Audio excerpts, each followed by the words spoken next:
Our next speaker is Oleg Barabanov. Oleg is a Russian historian and political scientist, and he's a program director at the Valda International Discussion Club and a professor of the famous GIMO University in Moscow. So Oleg, please go ahead. Okay, thank you, Radhika. Thank you, ladies and gentlemen. Thank you, the International Manifesto Group, for inviting me to speak at this conference. And sure, for Russia, the Afghan events are quite important. First of all, they are important historically because of the well-known history of the Russian presence in Afghanistan and the Russian war in Afghanistan and the withdrawal of Russian armed forces from Afghanistan in 1989. And now, sure that everybody compare the American withdrawal from Afghanistan with Saigon, with Vietnam events. But we in Russia compare two withdrawals, the Soviet withdrawal in 1989 and the American withdrawal now. And as far as I can see in the Russian television and the Russian state media, there is a quite open feeling of revenge that now the Americans have lost in Afghanistan too, and have lost more terribly, more catastrophically that the Russians, than the Soviets did it 30 years ago. And this feeling of revenge is quite important for the Russian public opinion, because today we have the parliamentary elections in Russia. And during the electoral campaign in these weeks, this Afghan youth, this idea that the Americans are not better than we were 30 years ago, was used quite strongly for social mobilizations by the ruling party, the United Russia, during this pre-electoral campaign, and it became a real factor of cohesion and social mobilization in the domestic Russian politics now.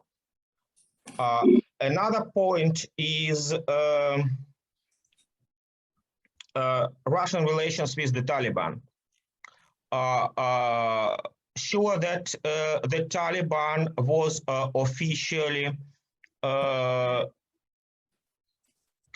blamed in Russia as the terrorist and extremist organization.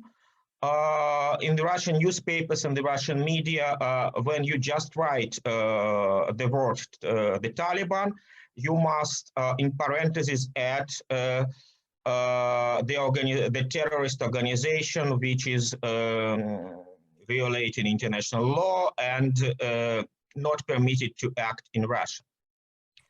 But this is just formalities, because already for several years, the Russian authorities, the Russian Foreign Ministry, and other agencies, they had quite fruitful, informal, and also a public dialogue with the Taliban political wings. There were several visits of Taliban delegations in Moscow, starting 3 or 4 years ago. And so there is a kind of dialogue, a real working dialogue between Russia and Taliban. And when this summer, when the Taliban started their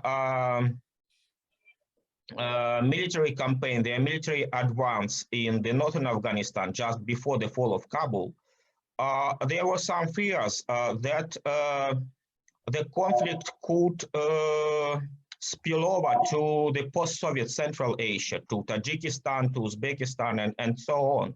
But as far as I can see from the logic of these Russia-Taliban talks, it was a clear agreement between both parties that the Taliban will not go through the border, that the Taliban will not go to the post-Soviet territory, and at least for now, until now, the Taliban are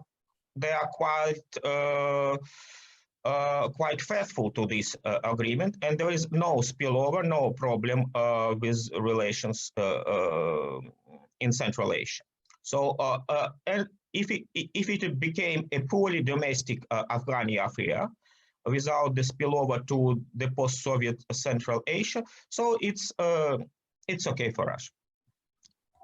Another point, another plus that we could see that nevertheless that post-Soviet republics in Central Asia, Tajikistan, Uzbekistan, Kyrgyzstan, to lesser extent Turkmenistan, they became more dependent to Russia after the Taliban victory, because they are quite afraid of this possible spillover, and they need much more the Russian military support and the Russian diplomatic support than previously in the time of the pro-American government in Afghanistan. So in that sense, there were also quite a positive diplomatic effect for the Russian policy in Central Asia. The next point is if we put the Taliban and Afghanistan in general in the context of Russia-Pakistan relations.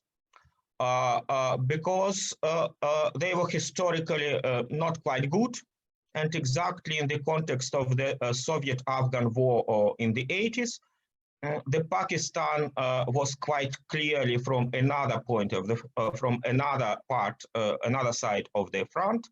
But now, several years ago, Pakistan, together with India, joined the Shanghai Cooperation Organization. It's a kind of soft power coordination organization. It's not properly the military alliance, but they do some AMERCOM exercises, they do some anti-terrorist exercises, they do some joint police coordination, something like this.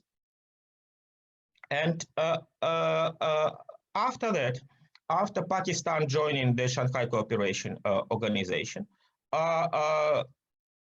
there was a real boom in military cooperation between Russia and Pakistan, mainly military, much more than the economic and cultural and other spheres of the cooperation. And the Russian and the Pakistani military, they are quite frank to each other. Sure, that's also a kind of diplomatic game. It was a kind of the response to the Indian rapprochement with the Quad to the United States, to Australia, and so on. And Russia started to play with Pakistan diplomatically, but we are doing now for 5 or 6 years, and relations are quite positive.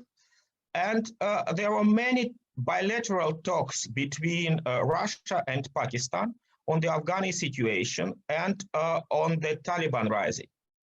Because there is, I don't know, it's true or not, but there is a stereotypic point of view that the Pakistani government was and is behind the Taliban. And with this Russian-Pakistani dialogue, there were many discussions how to cooperate for both countries in the Afghani affairs. And it's possible that there were also some Pakistani support for organizing, for promoting Russia-Taliban dialogue just a couple of years ago. So in that sense, Russian-Pakistani rapprochement also is in favor of the situation. And so I just stop here. If there will be later any questions, I will answer on them with pleasure. But sure that everybody continue to blame Taliban in Russia as a terrorist organizations, showing the atrocities at the television and so on.